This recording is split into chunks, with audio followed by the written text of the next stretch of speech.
Mr. Bennet was among the earliest of those who waited on Mr. Bingley. He had always intended to visit him, though to the last always assuring his wife that he should not go. Until the evening after the visit was paid, she had no knowledge of it. It was then disclosed in the following manner. Observing his second daughter employed in trimming a hat, he suddenly addressed her with, "I hope Mr. Bingley will like it, Lizzie." "We are not in a way to know what Mr. Bingley likes," said her mother resentfully, "since we are not to visit." "But you forget, mamma," said Elizabeth, "that we shall meet him at the assemblies, and that Mrs. Long promised to introduce him." "I do not believe Mrs. Long will do any such thing. She has 2 nieces of her own. She is a selfish, hypocritical woman, and I have no opinion of her." "No more have I," said Mr. Bennet, "and I am glad to find that you do not depend upon her serving you." Mrs. Bennet deigned not to make any reply, but, unable to contain herself, began scolding one of her daughters. "Don't keep coughing so, Kitty, for heaven's sake. Have a little compassion on my nerves. You tear them to pieces." "Kitty has no discretion in her coughs," said her father. "She times them ill." "I do not cough for my own amusement," replied Kitty fretfully.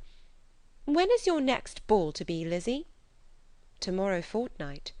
"Ay, so it is," cried her mother, "and Mrs. Long does not come back till the day before, so it will be impossible for her to introduce him, for she will not know him herself."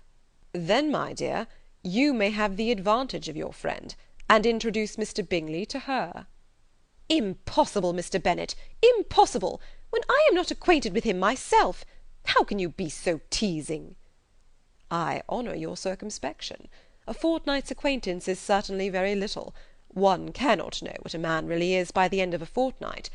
But if we do not venture, somebody else will, and after all Mrs. Long and her daughters must stand their chance, and therefore, as she will think it an act of kindness, if you decline the office, I will take it on myself." The girls stared at their father. Mrs. Bennet said only, "Nonsense, nonsense!" "What can be the meaning of that emphatic exclamation?" cried he. "Do you consider the forms of introduction, and the stress that is laid on them, as nonsense? I cannot quite agree with you there. What say you, Mary? For you are a young lady of deep reflection, I know, and read great books, and make extracts." Mary wished to say something sensible, but knew not how. "While Mary is adjusting her ideas," he continued, "let us return to Mr. Bingley." "I am sick of Mr. Bingley," cried his wife. "I am sorry to hear that. But why did you not tell me that before? If I had known as much this morning, I certainly would not have called on him. It is very unlucky, but as I have actually paid the visit, we cannot escape the acquaintance now." The astonishment of the ladies was just what he wished, that of Mrs. Bennet perhaps surpassing the rest, though when the first tumult of joy was over, she began to declare that it was what she had expected all the while. "How good it was in you, my dear Mr. Bennet!